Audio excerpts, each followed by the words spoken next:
Considérons la voie de Christ. Sa voie le détourne toujours de lui-même et de toute indépendance vers le Père, vers Dieu. L'une des choses sublimes qu'il faut relever dans sa vie, c'est celle-ci. Comment est toujours sans hésitation ni aucune réserve, il se détourne de lui-même vers le Père, de toute ligne d'indépendance qui lui est proposée vers la dépendance du Père. Rien ne trouve sa source en lui-même. Telle est l'attitude de sa vie, c'est une chose déterminée pour lui. Aucune consultation de soi-même, aucune considération pour soi-même, aucun argument personnel, aucun désir personnel, aucune volonté personnelle. Non, pour lui, c'est toujours non pas ma volonté mais la tienne. Je suis venu pour faire ta volonté. Je prends plaisir à faire ta volonté, ô mon Dieu, entièrement libre de soi-même et de toute indépendance à l'égard de Dieu. Nous voyons cela juste au cœur des tentations, au commencement de son ministère. La tentation consistait à le pousser à agir de lui-même, par lui-même, indépendamment de lui, de Dieu. Mais il en ramena chaque fois l'issue à ce seul et même point. Dieu a fait connaître sa pensée à cet égard. Dieu s'est exprimé à cet égard. Il est écrit, il est écrit, il est écrit.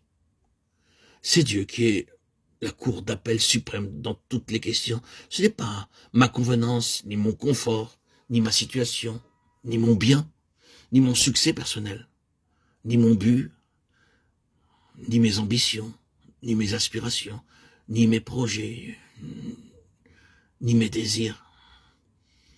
Non, pas même ma vie, rien que le Père.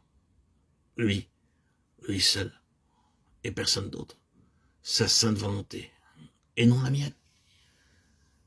Notre conformité à Christ, bien-aimés, chers amis, auditeurs, auditrices, frères et sœurs, c'est le facteur suprême dans la loi de la vie en Christ. C'est la loi de la vie en Christ que de se détourner toujours de son moi et de sa propre âme pour se tourner vers Dieu. C'est se détourner de sa propre raison, de ses propres désirs, de sa propre volonté. C'est cela, la conformité à l'image du Fils de Dieu. C'est très pratique.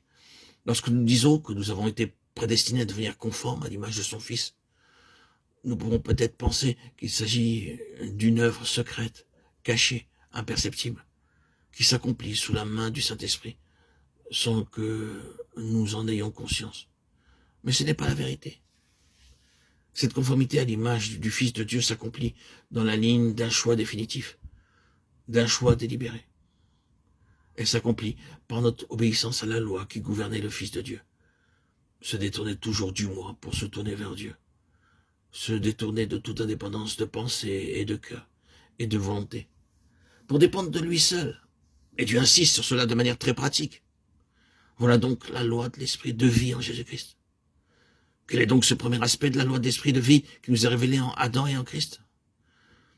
C'est la loi d'une soumission initiale, pleine, continuelle et finale au Seigneur. C'est le chemin de la vie.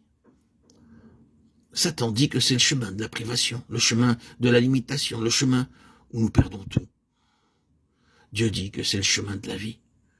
Le chemin de Satan a prouvé être un chemin de mort, et la vie fut enlevée, et elle est tenue en réserve pour ceux qui veulent prendre le chemin de la vie, ou qui veulent établir le principe de vie fixé par Dieu.